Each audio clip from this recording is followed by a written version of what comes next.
Welcome to High Noon, where we talk about controversial subjects with interesting people.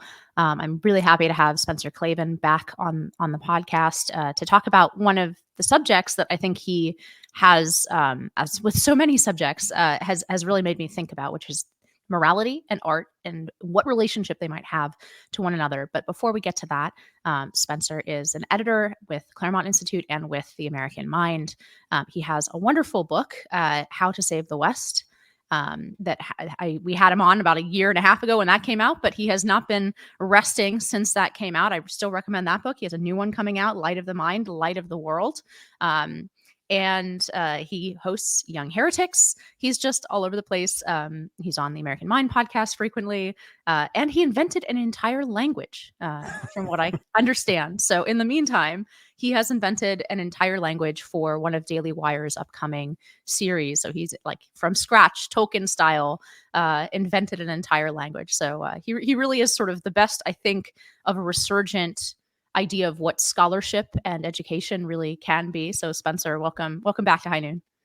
Oh, thank you, Inez. It's such a pleasure to be here. It's always great to see you. And even though it feels like a year and a half ago that we talked about How to Save the West, I feel like it was February that book came out. So it's like, really feels as if it's been forever. But this has been here a we are. long year then. Okay, so you're even more prolific than I gave you credit for, which is you're already I mean, halfway through a new book when your old book came out this year. So I really wanted to discuss this topic of art and morality. You did a fantastic podcast over at Young Heretics about it, where you take as sort of the example that you discuss picture of Dorian Gray, and I think compassionately discuss that, and we'll get to some of the balance that you're trying to strike between competing values. But I want to lay out what this conversation is not going to be for listeners.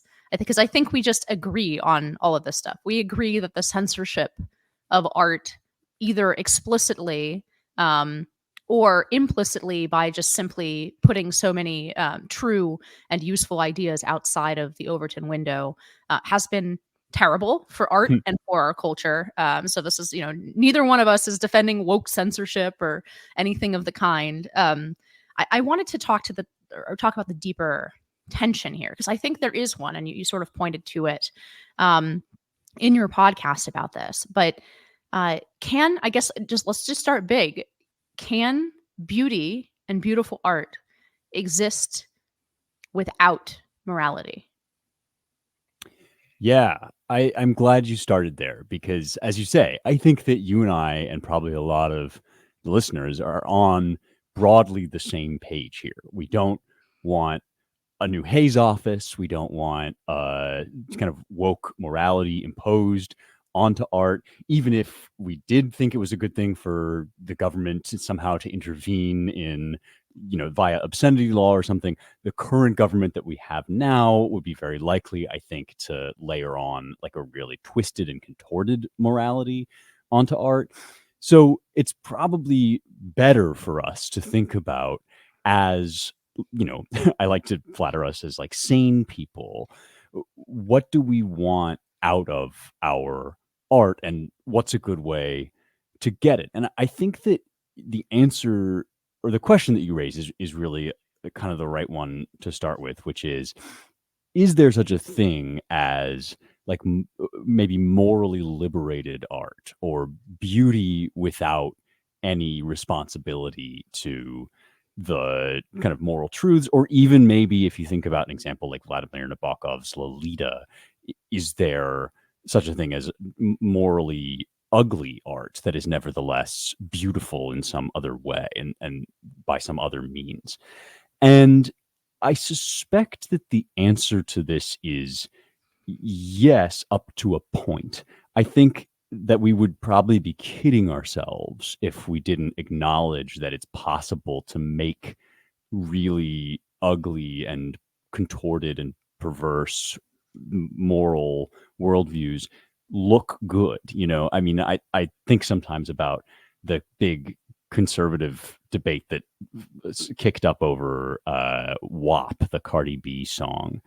And what occurs to me about that song is that is a really skillful and highly produced presentation of a way of thinking about your body and about sex that's super degrading. And what conservatives were reacting to was the content. What most people, I think, react to is the skill involved. And I think conservatives can be kind of deaf and blind to that skill. So one of my kind of critiques, I guess, of people, broadly speaking, on our side who want to see art represent a kind of more edifying attitude or worldview is a failure to acknowledge the fact that, people who are very skilled and talented can make at least aesthetically, sort of superficially aesthetically pleasing stuff that is attached to really unpleasant ideas and views. I mean, when people freak out about Lil Nas X, typically conservatives jump to like, this is a bad song. This doesn't work. This isn't good. And I think there's a truth to that somewhere, but it's skipping over the complexity and the tension that you allude to, which is that there's also like a catchy hook here. There's also good lyrics. There's also like, somebody that kind of knows how to execute. And I think that probably a more nuanced approach to this would say it is possible to marshal the aesthetic resources of, rhythm, sound, all the rudiments of the kind of raw materials of art. It's possible to marshal the almost physical pleasure of those things in service of a kind of ugly or degraded or degrading set of attitudes. And what you're doing when you do that is not making ugly art so much as lying. You're telling an untruth about what is actually the case in the world, which is that, moral ways of living, or at least ways of living that acknowledge moral reality, are actually in the end conducive to like a kind of corruption and decay and ugliness. So I think a lot of times when people talk about this stuff, they neglect to sort of acknowledge that, yeah, there is a real pleasure to formally well constructed works of art, even if they get something across that you don't like or don't endorse. But when you marry aesthetic beauty with kind of moral ugliness, you are fundamentally doing something corrosive and dishonest. I think that's kind of maybe the better way to make this argument. Interesting, because I mean, I feel like one of the things that was background societal moral sort of dicta, right? Or Hmm. dictum rather. But when I was growing up, is sort of the after school special morality that, oh, things are not as they seem. And Hmm. in recent years, so in other words, the ugly cheerleader is, I mean, the beautiful cheerleader is mean. The like handsome Chad is a bully, right? Yeah. And that is sort of the way of setting up this kind of moral universe where, oh, don't judge a book by its cover. There is there's this disconnect between outward appearance, aesthetics, beauty, and what's really inside. Mm. And I in recent years, I have to say, like I've come to maybe question that, and in what is the relationship between aesthetics and morality, right? Or forget about morality for a moment, truth, right? That is it possible really to make something, and again, these are questions I don't really have an answer to. Um, the how aesthetically seductive, there's these two competing ideas, and I'm not being clear because I'm not clear about it in my own head. There's these Mm. two competing ideas. One, I think we might have been overstating the case of there being no connection between beauty and truth, right? Mhm. On the other hand, it is also obviously true that evil can be seductive. And Mm. in fact, there's this sort of cartoonish, especially in, whatever the word I always hear is cape shit, but like Yeah. in a lot of the Marvel universe kind of stuff, right? Where the bad guy is very predictable, very evil, very like obvious, like um, and even in old fairy tales, right? The old woman who's ugly, who's luring the children into her into her house. On the other hand, like I think especially the history of the 20th century, like evil can be incredibly seductive and beautiful, and I have a litany of historical examples of that. So how should we think about the relationship between aesthetics and Let's just start with truth before we even move to morality. Yeah, right. Well, it's a really knotty problem. And I think you're absolutely right to identify a certain like 90s into early 2000s trend that I would almost think of as like the Shrek trend, right? It's the story that repeatedly drives home this idea that there's inner beauty and outer beauty, and the two are often misaligned in the world that we actually exist in. And all of this is obviously true. And not only that, it's also an ancient strain of thought and storytelling. I mean, DreamWorks did not invent this idea. It's the point of The Princess and the Frog. I would say even that, like Snow White and Sleeping Beauty sort of contain this comparison between, young, beautiful, outward innocence that does correspond to some inward loveliness or true beauty, and then kind of old, decrepit, but apparently beautiful. The queen that can sort of put on a beautiful face, but inside her heart is corrupt, and eventually that gets revealed. So this is like an acknowledged truth and a complexity of human life, and something that art itself is actually uniquely capable of dealing with. But maybe one way of starting to address these issues is to think about this kind of threefold categorization that we get from the ancient world of sort of three things that art can do and depictions can do. And these three things, I think, are definitely distinct. Like, one of the problems we're talking about here is that you can do each one of these without doing the others, or you can do them, sort of, you can put them at contrast to each other. But, when Cicero talks about rhetoric, he says that it should move, delight, and instruct. And so you want to make people experience pleasure when they listen to you. You want them to enjoy it.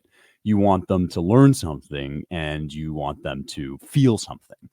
And in the best possible scenario, I think Cicero would say, like, not only should a speech or a work of art do all of those things, it should do each one by doing the others. So it should teach you by showing you the beauty of something, which in turn gives you pleasure and delight, and that delight is a form of emotion, which can kind of help carry you emotionally through the piece and all of that. We're talking about situations in which like those things don't align or don't match up, and especially we're talking about the conflict between pleasure and instruction, right? Or between the truth, the kind of a fundamental truth of a story or an idea, versus the like visual or sensory delight that we might get from hearing the words, from seeing the colors, from all the stuff that art does for us, like aesthetically.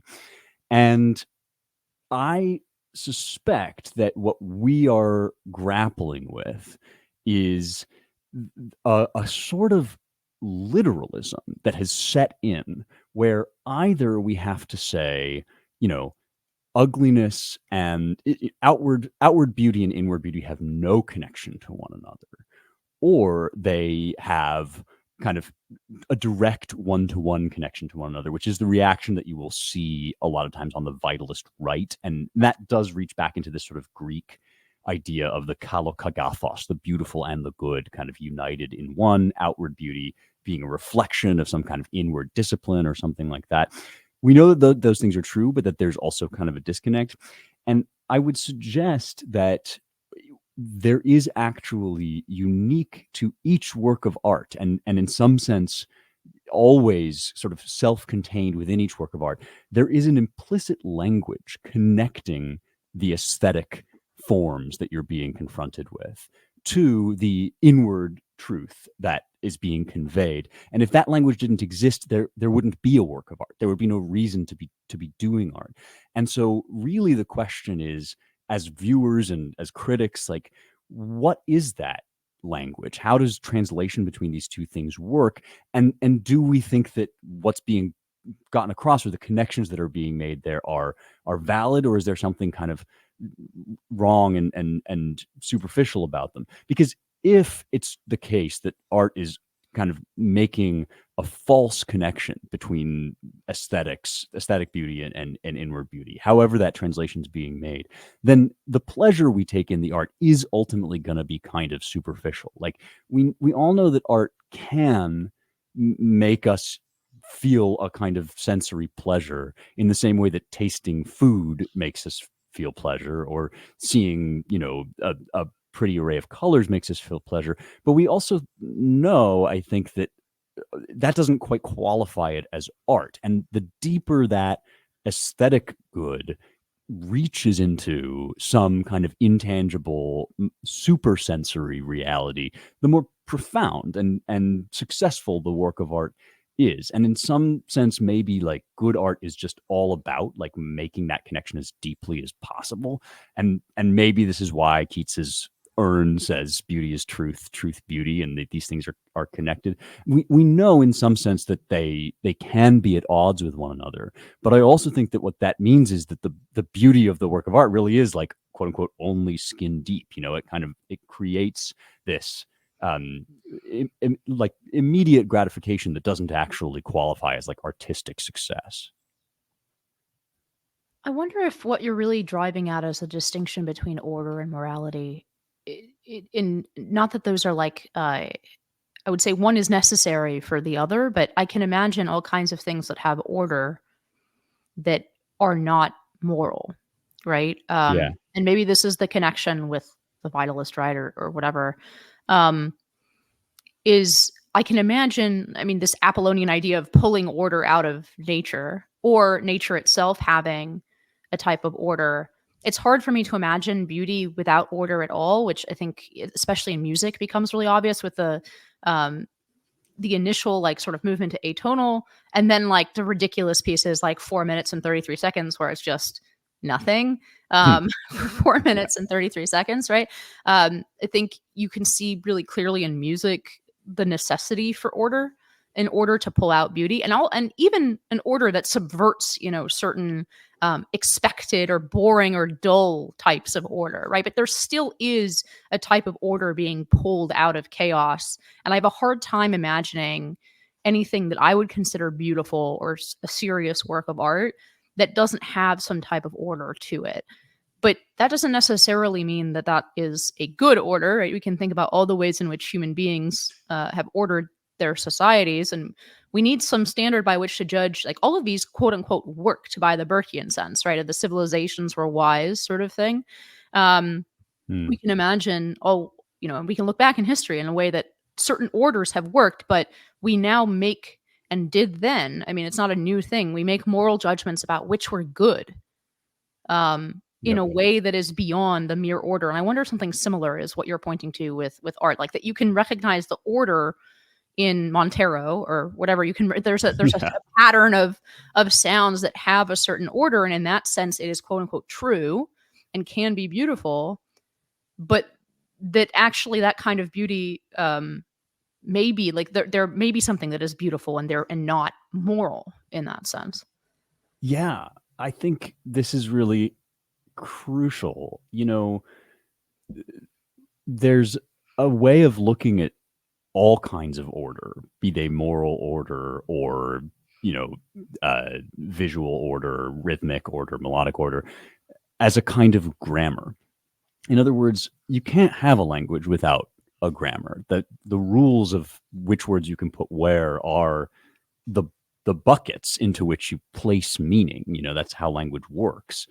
But once you have that grammar, it matters what you use it to say. And you can say inane things, you can say false things, you can say true things. But the grid that underlies it is what makes it possible even to know what's being said. And even moral order, I think, is kind of like that. We do set up these rules and we say, if you want to like live upright and fulfilled life, you probably shouldn't get drunk every night or whatever. But those are sort of like outlines or directions or grammatical rules. It's like if you want to get to Poughkeepsie, you can turn right at the signpost, or you can kind of keep going and take a different right further on, but you can't just turn left or drive off a cliff. Um, and art does, I think, function in much the same way. It's obviously possible to write a good sonnet or a bad sonnet. It's possible to write a sonnet that breaks the rules in some interesting way. It's possible to write a sonnet that makes a show of following the rules and communicates in that direction. But unless that grid is there in the background, it's not possible to write a sonnet that has any meaning at all. The Greek philosophers that wrote about this, starting really with Aristotle, but leading especially into the Stoics, drew a very tight connection between formal structure and moral structure, moral order. And in fact, this maybe even goes back to Plato in the Republic, when he's talking about the different modes and how you map out the notes along a scale, and that kind of represents a certain cast of soul, right? So the Dorian mode is kind of arranged in a certain way that a soul also is when it is experiencing certain emotions. And just like a key in music, which is what modes essentially are, they're like an array of notes that you can use. That key, that order, isn't going to tell you what's in the song. It's not going to deliver the particular melody, but the melody is emotion through those different notes. And even when you play an accidental, that is, even when you move onto a note that isn't in the scale, its meaning and its context is determined precisely by its relative position to all these other kind of formal elements. And so, yeah, I think this is how, for example, we can recognize jazz as a good sort of innovation, is that it does take place against the backdrop of this structure and then break that structure in meaningful and interesting ways.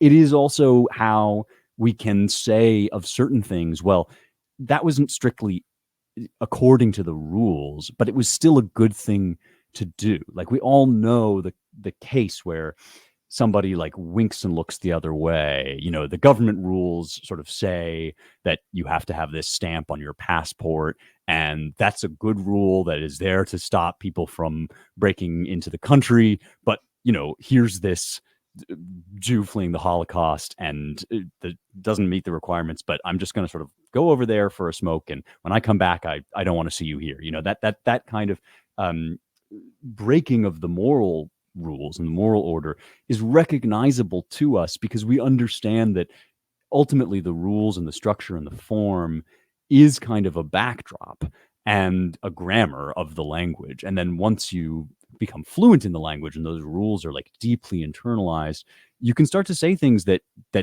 break out of that form, or that play with it and that move beyond it. I think that, like, when we start thinking about morality in art, one of the chief things that art exists to do is to, like, foster that kind of communication and to reveal those structures by using physical, formal, aesthetic structures as kind of analogs or stand-ins for the moral structure that obtains in the soul. And conservatives typically will want the art instead to sort of dramatize or depict exactly what should happen, when what's really going on, and this is true actually, I guess, now of the left too. I mean, everybody kind of wants now the art that just shows what should be going on, when really what art is there to do is to reveal the nature of what does go on. And it does that by kind of laying it out there in front of you, which it can't do without form, but which it doesn't do in the form, if that makes sense. Yeah, that becomes really obvious, I think, in specifically in narrative art, right? When you think Mm-hmm. about movies or novels, where what bothers people, we used to suspend all kinds of disbelief, right? I mean, flying Right. people, like, obviously, like the ways in which novels or stories or movies depart from the real is endless. Um, but one thing that seems to consistently bother us and what we I think you get near universal sort of people don't like this almost universally, right? What Yeah. is when the internal character of people is not interacting in a realistic way with what's happening to them, right? Yeah. Where you get my favorite example, which I actually brought up with your not your dad, Andrew Klavan, um, is so I don't actually hate Ayn Rand as a novelist, um, but to the extent that there's a very serious critique of her novels, I think that makes her not a great one. It is this where she sometimes has to make a choice between ideology and the way that human beings interact in a more like realistic way. So to me, the turning point in Atlas Shrugged in this way is the way that Hank Rearden reacts to Dagny running off with John Galt, right? He basically says like, well, he's a better man. Like you have made the good logical decision, right? We just know instinctively, like this is not how human beings behave, because to your point that you were making in your podcast, which I highly recommend everybody go and listen to, you know, we aren't machines, right? We're not, the natural order isn't tantamount to a machine that continually, or the moral order is not tantamount to a machine that spits out a perfect and simple right answer, um, in that way. And so we feel the falseness of this, like takes you out of the story because you're like, okay, this is unrealistic, even though it's a movie or a book that might be about things that are unrealistic in a thousand other ways. That type of lack of realism or lack of contact with truth seems to particularly bother us. Absolutely. We're totally comfortable with the idea that Harry Potter's wand can defy the laws of gravity. We're totally uncomfortable with the idea that Harry Potter's relationship with Hermione defies the rules of attraction, right? That's like what kind of, or that's how the game sort of works, is you can set up whatever material fact rules you want in your universe, but once you've created those rules, your characters are going to operate and move within them as human beings. And this is something that J.K. Rowling herself has sort of said. I think that she's not super happy at having made, I guess, Ron and Hermione end up with each other, because she was basically, she herself felt like Ginny, and so she was imposing kind of her own wish fulfillment onto Ginny by ending her up with Harry. I will just say, in moderate, shocking myself, finding myself defending Ayn Rand just a little bit. Apparently, this is something that actually happened to one of Wagner's lovers, that Wagner like stole some guy's wife, and he was like, this man is so great that I do not blame you, like go. And but this was Wagner only, like, there was sort of a distinctive unique to him. But you're absolutely right, like in general, that's not That's not how, no, but we know that's not how he really felt, right? As in other words, I can imagine somebody saying that and even acting in accordance with it, but we know, like, the way that Ayn Rand writes it, it's springing from Rearden's head, which is much more hard to believe than somebody playing off as, for whatever reason. Anyway, this is, we don't want to go too far afield. No, but like we have this but implicit BS detector, right? That does tell us, like, even if you say that, I know it's not how you feel, because like people don't end up feeling that way. And yeah, I suspect, I mean, Aristotle talks about plot as an outgrowth of character. He says that poetry is more philosophical than history, precisely because it's not about what happens to have occurred, but about what's plausible, what would occur. And that's still, I think, how we relate to plots and to plot holes. Is it's about who these people are, how they relate. And again, as Aristotle says, like, the objects of imitation are men in action. We are interested in people and what they do and what they're like. I'm not going to cause a controversy once again by pointing out that the movie about human trafficking, which I've already forgotten the name of, I thought failed that standard over and over and over again, and I was really The Sound of Freedom. I will admit, I've never seen it, actually, so I can't. Yeah, well, I did not recommend that people. Some people got very mad at me for saying that, but for that reason, that like the character behavior, you didn't even see them struggling with certain things that, like, you ought to see, for example, the main character struggle between his duties to his own family and like risking his life halfway across the world, which is not to say, I mean, apparently in real life he did go and do it, but like he didn't struggle with it at all. And I found it very one-dimensional in that way. But anyway, I don't want to rehash the Twitter mob coming after me for not liking Sound of Freedom. Anyway, let's move to the topic of art versus artist, which is another one of these sort of perennial. And once again, I feel obligated to say neither one of us is in the position of sort of hunting down the transgressions of artists and then banning all of their art. I think J.K. Rowling is a good example of this, right? Or like it's not acceptable to read Harry Potter, which is funny because it's become the Bible of liberal millennials, and then and Yeah. then their sort of ideology went the other direction. I like Harry Potter, but not that much. I don't constantly reference it as the moral fulcrum of the universe. But in any case, right, they obviously because of J.K. Rowling's views about men and women being different, there was this huge push to try to to ban from people who previously loved her series, to try to take it out, to not buy it, to boycott it, all of this stuff. And that's just one example of many. The left finds all of these sort of imaginary transgressions, or even real ones, right? So the release, it bothered me very much that Louis C.K. actually made an incredible movie about Me Too and about sex relations, which was, and it's called I can't even remember the name. I'm so bad these days with instant recall. But anyway, it was nixed. I got a chance to see it, kind of black market copy, but it got pulled. It never was released because of what he had done in his personal life, and his cancellation. Same thing, Woody Allen.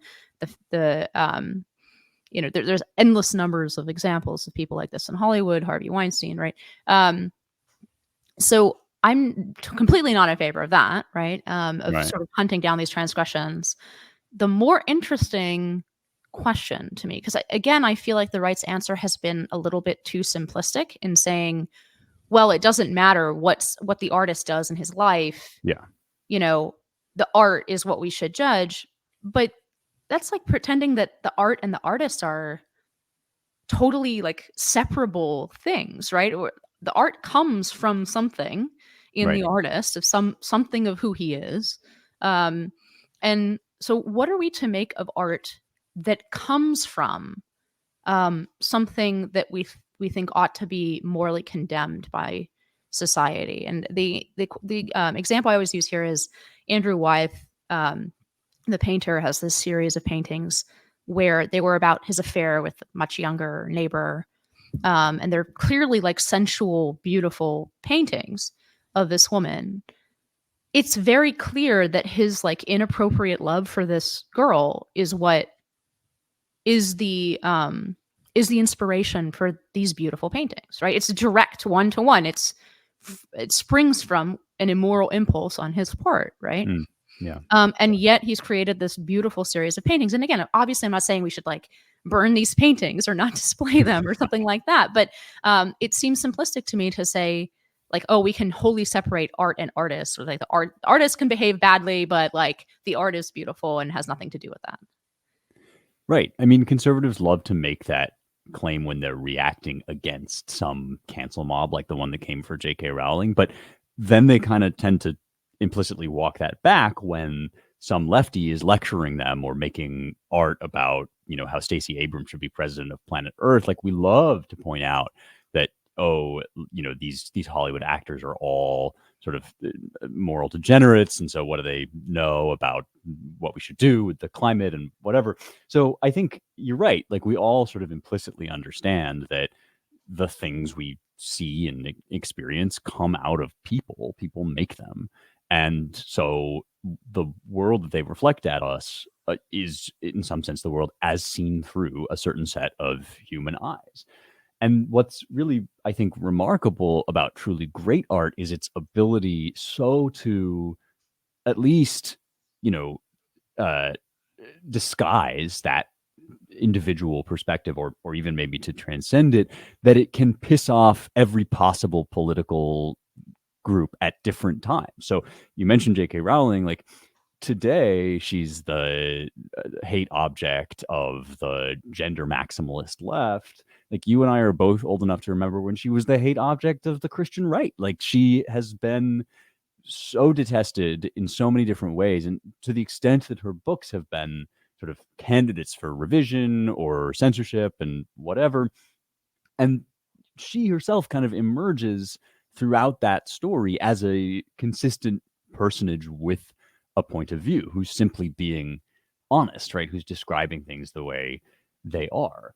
The other person that comes to mind to compare, I guess, great things with small a little bit is Dostoevsky, who is now beloved of conservatives and who I think is rightly understood as representing a perspective that would become very important for conservatives, namely the defense of faith against kind of proto-socialistic materialism. But at the same time, there's all sorts of stuff in Dostoevsky that conservatives would not get behind, all sorts of economic views, all sorts of, personal stuff in his life that was obviously a huge problem, the gambling, the drinking, whatever. And so, yeah, there is, people are these kind of messy objects or they're these messy entities. And as artists, what they do is less to make this or that argument, but to pour forth the world as it appears to their souls. And I suspect that what really counts in art rather than in like our personal judgment of the individual is honesty, is a certain degree of forthrightness and frankness, which is extremely painful for anybody and is going to reveal ugly aspects of anybody's character, even an upstanding and apparently quite lovely person like J.K. Rowling. Like you're always going to be putting everything about yourself on display in your art, even if it's disguised in all these fictional ways. So I suspect that like when you talk about, for example, kind of ugly human desires represented in this way that gives rise to sort of beautiful art, I think like, Aristotle says that we delight to see accurate representations even of dead bodies and grotesque fish. And this is because we have a certain inherent pleasure in seeing the world represented or recreated in this mimetic way. And that is a slightly different question than whether we find the art itself ultimately like morally successful and whether we find the person morally culpable or laudable or whatever. What we're really, I think, reacting to when we feel sort of betrayed by an artist is a degree of insincerity, that like there was this ugliness in you that but you represented yourself somehow as virtuous or lovely. One of my father's big heroes, no relation, is oh gosh, I'm gonna forget the why is there air guy, the Cosby Show, right? That is David Cosby, who then terribly let him down with all of the sex scandal stuff. And does that mean that his comedy routines aren't great? Does it mean that his like art isn't worthwhile in some instances? No, I don't think it does. But it does make like the Cosby Show feel tainted now, because that work in particular represents itself as having a particular relationship to the its point of origin, and the falsehood and the dishonesty of that is just really, I think, offensive and artistically offensive, and I don't think it's wrong or censorious to say so. Yeah, I think that you've really hit on something there that maybe, I mean, for sure, Dostoevsky is painfully honest. Notes from Underground is like the most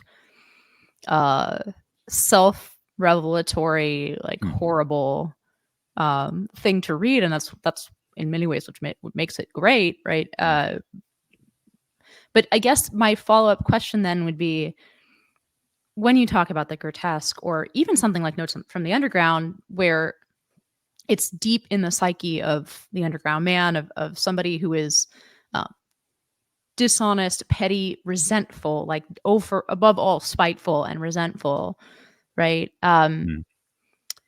Do we, with that mimetic desire to see the grotesque and even to see in others maybe some of the grotesque that we recognize in ourselves, right? Is there a danger in marinating in that? Because when I think about that, I think about my father's favorite painter, for example, Otto Dix, who depicted soldiers coming home from World War I in some way accurately as grotesques, right? And I wonder how much, I wonder if we become worse people, if there is something, and obviously, like, I'm the last person to sort of get behind the idea that all art has to be like sort of rainbows and unicorns, and like we should only be feasting our eyes on on the perfect morality and beauty and golden locks or whatever. But I do wonder, especially with the rise of the anti-hero, like to a point of cliche, at what point is marinating in evil and grotesque, even if it's even well done, in other words, even done with a kind of honesty that you attribute, by the way, to Portrait of Dorian Gray, that does Hmm. actually show some of the effects of corruption and degenerate living and so on. Even with that honesty, is there a point where we actually, if the line between good and evil runs through all of our hearts, Hmm. marinating ourselves in this give us an excuse to be worse rather than better, even if we can never be perfect?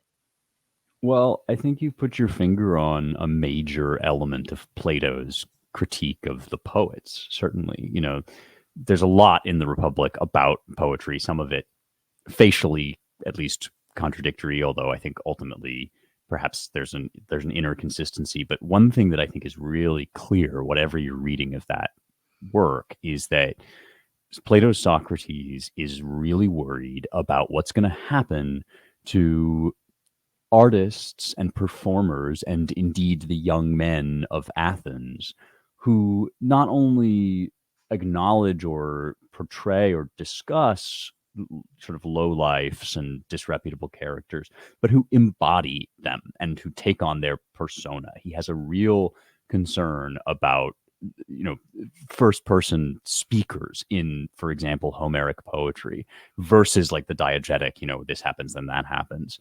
And his reason, I think, is very much to do with that sense of wallowing that you described. Just because there are a range of different aspects of human life and ugly things that we feel and think and beautiful things that we feel and think, and they're all part of us and they're all in there, doesn't actually mean that like dwelling on the most contorted and ugly parts of us is necessarily good for our moral or spiritual health. And there are people that make these judgments, I know, specifically on what weaknesses they have. It's like, I'm not against Game of Thrones existing or there being sex in it, but I don't want to watch it because I know that I personally am sort of already prone to sexual excess, and so I just don't want to like scratch that itch or aggravate that demon in me. And I think that at least betrays a real moral seriousness about what art can do. And one thing art very much can do is it prompt in us what you called that mimetic response, that kind of mirror impulse to, feel as if to identify with the characters that we see on screen. And that would be one good reason why, like, art isn't just this sort of totally morally neutral thing, but actually does generate and produce more of what it portrays. All of that having been said, I will return for a moment to your criticism of Sound of Freedom, actually, less to, you know, analyze that movie specifically, but to note that the problem isn't kind of a lack of, or the problem isn't that that movie displays virtue, right? Your problem with it is that it displays virtue without a full sense of the humanity behind it. And I think that's in some way true also in reverse of a lot of these bad boy or anti-hero stories, is that they're so cynical about humanity and about the world generally that they don't get across a clear or full picture of who and what we are and what we're capable of. And one thing that really struck me when I went back recently to the kind of Arthurian legends and the knightly romances is that although those are in some sense idealist works, that is, they have an ideal about what we ought to be that is uncompromising and absolute, almost the entire plot and story is driven by our inadequacy to meet that ideal and the distance between humanity as we actually are and humanity as we long to be and believe we can be. And I think that if you're going to be really honest about human life, we associate honesty with evil and ugliness, right? We think that you're not really being forthright and honest unless you're telling the worst possible story about the smallest and most twisted part of yourself. But this is to me really a kind of Freudian excess that teaches us that what we hide is what's most true about us. When actually it's also true that wherever there are human beings, there are ideals and there are aspirations. And if you don't tell a story that includes some sense of the good, even if only by its absence, even if only by acknowledging that the characters fall short, then I think you've also sort of left out a major part of the picture. So I guess I would say that, we each have our own individual relationships to art that are distinct and might actually make us want to avoid certain things more than others. And I don't think there's anything wrong with that. But when it comes to the question of like, what kind of art do we want to see and make in the world? I think, you can say and depict almost any reality about us as long as it takes place within a context that acknowledges also that, the worst things about us are not the end of the story about us. And even if we fail to live up to our ideals, like those ideals are also real things, if only as part of the human story. Yeah, no, I think that's a really good way of balancing those two things. Because you're right. I mean, I don't like the Sound of Freedom sort of hollow virtue because it doesn't seem real, or and consequently doesn't seem impressive either to Mm, me. Like because it depicts something that's so obvious, like that it almost comes off as right, like sort of a type of righteousness that isn't, or self-righteousness that isn't actually particularly admirable. But look, I like your point about Freud. I'm a big fan of repression. I think yes. repression is a sort of lost virtue of, Yep. Western civilization. I mean, I think that it's good to have a healthy fear of yourself and your impulses, right? As opposed to imagining that being free to be you and me will be some kind of glorious thing. Too often, if you let human beings be who they really are, that's not a version of themselves that anyone else would like, and probably not even they would like at the end of the day. But um, I want to get to one more topic before I let you go, and that's how society should deal with some of these tensions that we've been talking about, right? And what is the role of boundaries um, in art? Because we talked about the sort of that you need a grammar, you need some kind of structure and order, even if you're going to then play with it. Hmm. And it seems like part of the problem, I'm not one of those people or conservatives who hates modern art. I mean, I think there is good modern art, but I do think it suffers more often than not, suffers from this total lack of structure, even Mm, to push against, even to subvert. Um, and consequently, it really can't come up with anything new, it seems like you're still, I don't really see how modern art has advanced from the found mhm. object putting a toilet in the in the art, Yeah. which when it was done first actually was making a point, like a cognizable point. Right. Whereas continuing to do that for another 3 decades no longer has that effect, because precisely because there's no structure to subvert. Um, I guess I wonder what is the role of both informal boundaries in terms of, let's say, privately policed boundaries, and the difference between sort of the mainstream and the counterculture in the Pollyan sense, and then also actual actual societal impositions, saying, this far but no further. Mm, yeah. Yeah. Well, I was thinking when I knew we were going to have this conversation about the kind of conservative meme that has arisen in some circles about reviving the Haze office, this like bygone code of what you can and can't show in movies.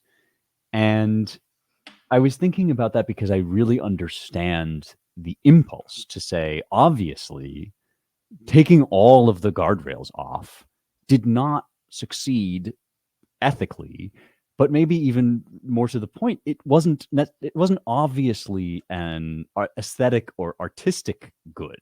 In other words, many of the movies that were made under those restrictions about what could and couldn't be shown were some of the greatest movies in American history, because we know that restrictions force creativity, and we know that things like the sonnet form, demand, call the best out of artists and all that stuff. So I get the impulse to say, like, we should bring back a new list of rules for what you can and can't show. But my problem with it is that when you actually think about what the rules are, or what they, any set of rules that they could be, they start to get really ridiculous and pharisaical, because in the Haze Code, for example, this thing about like, if you are if you have two characters in a bed, one of them has to have like one foot on the ground, and so you get these like weird shots of like people in these different contorted positions so that you can sort of convey that they're sleeping together without really showing it or whatever. And the reason that these rules all end up really ridiculous is because when you explicitly articulate particular things that you can and can't show, you necessarily, as in all forms of law, have to deal with literal readings and particular instances. You have to say like this and not that, and that not this. And one reason why I think Paul says that the letter of the law killeth, but the spirit giveth life, is because of this thing that we've been talking about, that rules and structure are like a kind of grammar or a form, and they're not there for themselves. That is, they're not there because the things that they prescribe are literally good, but because they make possible a whole spiritual realm of goods that is kind of infinite and amorphous and extensive. And so one thing that I've been playing with a lot lately on the show is this ancient hermeneutic system of different ways of reading scripture specifically, but I think books generally, that lays out three kind of major ways of reading a text. You've got the literal reading, which is like, what is the author actually saying about this or that? You've got the moral reading, which is what are the lessons that we should draw from it? But then crucially, you've got the analogical or the allegorical reading, or we might even say the metaphorical reading of like, okay, the author's telling you this, but what does it symbolize, or what's kind of being, what is this an emblem of that is behind the story? And most of the time, I think when we start to ask the questions that we're talking about now, like where should our rules be, we are thinking either in purely literal terms. That is, the story should just be a literal, whatever happens, happens. It's just a art for art's sake. This simply exists. Or in this directly moral term, that is like, this happens in the story, it's bad to do that sort of thing, and so the story is immoral. And we're connecting this like literal reading of the story with like a literally moral set of ideas that we have about what should happen in the world. And I think the problem with that is that it flattens out this like crucial third term where like all storytelling happens, and that is the metaphorical and the analogical and the non-literal. And what we're really into judging is like what sort of metaphorical ideas or spiritual ideas or non-material ideas are being gotten across in this work, and what kind of moral insights can we derive from that. So obviously, I think you can make rules in any healthy society about what kids can see, what can be shown and displayed in public, what's obscene to just plaster over the walls. I think it's ridiculous that we've gotten into this weird, like late 20th century Supreme Court built environment where we can't make any laws along those lines. I think it's quite plain that, for example, using obscene language simply for the sake of it in public, in full view of children, is like wrong. But the tougher question, which is about like, what do we do with James Joyce's Ulysses, or how do we, in the appropriate context, what should be allowed to be shown? Like, I don't think you're ever really going to be able to make a set of specific, a list of things that you can and can't accept in a work of art. The best you can do is, I think, direct people in your education and in your, sort of literary criticism and the whole culture that surrounds the consumption and the creation of works of art, to direct people toward that middle space where the bare bones literal facts of what's going on in the story are communicating something beyond themselves. And that thing that they're communicating beyond themselves, whether it's about the ethics of murder or about the relationship between man and wife or whatever, that thing is subject to moral judgment, and that there's no getting away from judging that spiritual content with some sort of set of moral notions and ideas, and then that's a valid axis of criticism, even if it's never going to end you up with do show this, don't show that. It's still an essential part, I think, of even among adults, even in the proper contexts, judging whether a work of art is good or bad. Yeah, I mean, I'm reminded of the words of the Supreme Court definition of obscenity, right? Utterly without redeeming social importance, which they applied with no sense of consistency, right? As you mentioned, Ulysses, Lady Chatterley both come under this in the 60s, but I mean, one can imagine something like Hitchcock's The Rope coming under it as well, right? Because of the moral dimension that you're talking about, it has not been. This is also my position. I mean, I don't theoretically, I actually don't have. I mean, I don't agree with the series of 60s decisions that essentially shrank obscenity to child porn and nothing else. I don't think that our Constitution really, in any originalist understanding, protects pornography, for example.